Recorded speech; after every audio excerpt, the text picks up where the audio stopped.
దేవుని నామానికి స్తుతి కలుగును గాక. దైవవాకు అనే ఈ కార్యక్రమాన్ని వీక్షిస్తున్న మీ అందరికీ నా హృదయపూర్వకమైన వందనాలు తెలియజేస్తున్నాను. ఈరోజు వాక్య ధ్యానం కొరకు మత్తయి సువార్త 30వ అధ్యాయం 34వ వచనాన్ని మనం చదువుకుందాం.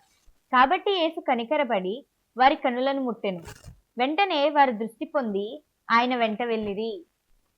మనం ఇక్కడ చూసినట్లయితే ఈ సందర్భము చాలాసార్లు మనం వాక్యంలో వింటూ వస్తున్న సందర్భమేనండి. అయితే ఇద్దరు గుడ్డివారు యేసు ప్రభువారు ఆ మార్గం గుండా వెళ్ళడం చూసి, దావీదు కుమారుడా మమ్మల్ని కరుణించమని బిగ్గరగా కేకలు వేశారు. కేకలు వేసినప్పుడు యేసు ప్రభువారు వారి మీద కనికరపడి వారి కళ్ళను ముట్టిన వెంటనే వారు దృష్టి పొందారండి. అయితే దృష్టి పొందిన తర్వాత వారు చేసిన పని ఏంటంటే ఆయన వెంట వెళ్ళారండి. మనం చూడొచ్చు, చాలా మందిని మన సంఘాల్లో కానీ ఏదో ఒక అద్భుతం కొరకు దేవుని మందిరానికి, ఏదో ఒక స్వస్థత కొరకు దేవుని మందిరానికి వాళ్ళు వస్తూ ఉంటారు. ఆ అద్భుతం జరగగానే లేదా ఆ స్వస్థతను వారు పొందుకోగానే, వారి కష్టాలు తీరిపోగానే మళ్ళా దేవుణ్ణి వదిలేసి వారి పాత జీవితంలోకి వారు వెళ్ళిపోతూ ఉంటారు. మన సంఘాల్లో చాలా మంది ఉన్నారు. మనలో కూడా చాలా మంది అలాంటి పరిస్థితుల్లోనే ఉంటాం. ఏదో ఒక అద్భుతం కోసం దేవుణ్ణి అడుగుతాం. ఏదైనా కష్టం వస్తేనే ప్రార్థన చేస్తాం. ఏదైనా ఇంకా కష్టం, ఇది నా వల్ల అవ్వట్లేదు అన్న సమయం వస్తే తప్ప దేవుని దగ్గరికి రాం.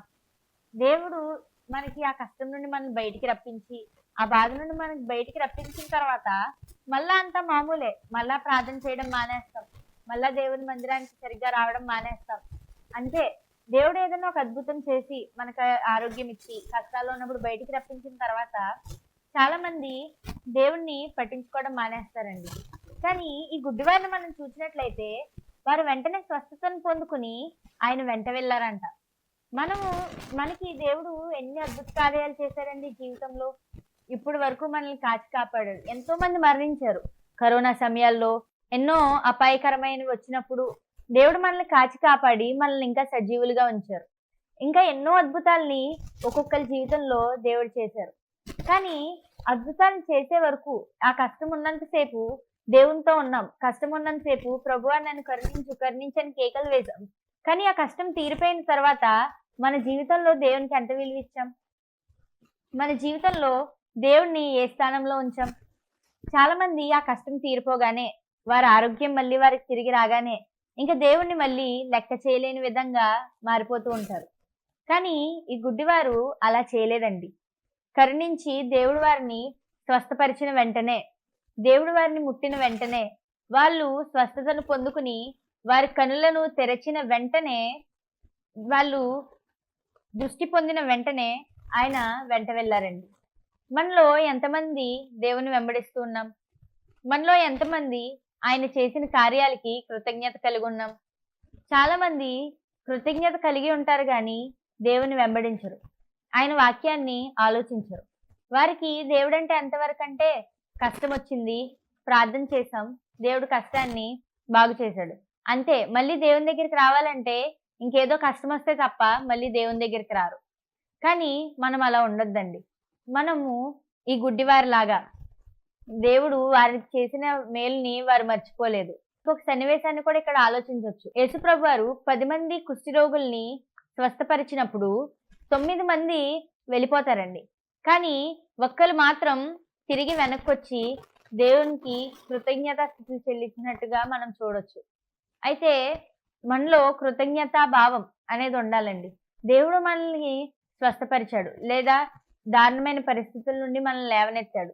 మన జీవితాన్ని మళ్ళీ ఒక నూతనంగా మార్చినప్పుడు, ఒక అద్భుతాన్ని మనం పొందుకున్నప్పుడు దేవునికి మనం ఎంతో కృతజ్ఞులై ఉండాలండి. దేవుణ్ణి వెంబడించాలండి. దేవుని మాట కొరకు ఎదురు చూడాలండి. ఆ కష్టంలో ఉన్నంతసేపు, ఆ బాధలో ఉన్నంతసేపు నాతో దేవుడు మాట్లాడితే బాగుండు, నాకు ఒక ప్రవచనం చెప్తే బాగుండు, నాతో వాక్యం ద్వారా, పాస్టర్ గారి ద్వారా మాట్లాడితే బాగుండు అని ఎదురు చూసే మనం అద్భుతం పొందుకున్న తర్వాత ఎందుకు ఆ ఎదురు చూపు చూడలేకపోతున్నాం? ఎందుకు మనం అద్భుతం పొందుకున్న తర్వాత దేవుణ్ణి మన కష్టంలో ఉన్నప్పుడు, మన బాధలో ఉన్నప్పుడు వెతికినంత మన అద్భుతం పొందుకున్నాక దేవుని వెతకలేకపోతున్నాం? ఈ గుడ్డివారైతే అద్భుతాన్ని పొందుకున్న వెంటనే వారి కుటుంబం దగ్గరికి వెళ్ళలేదు.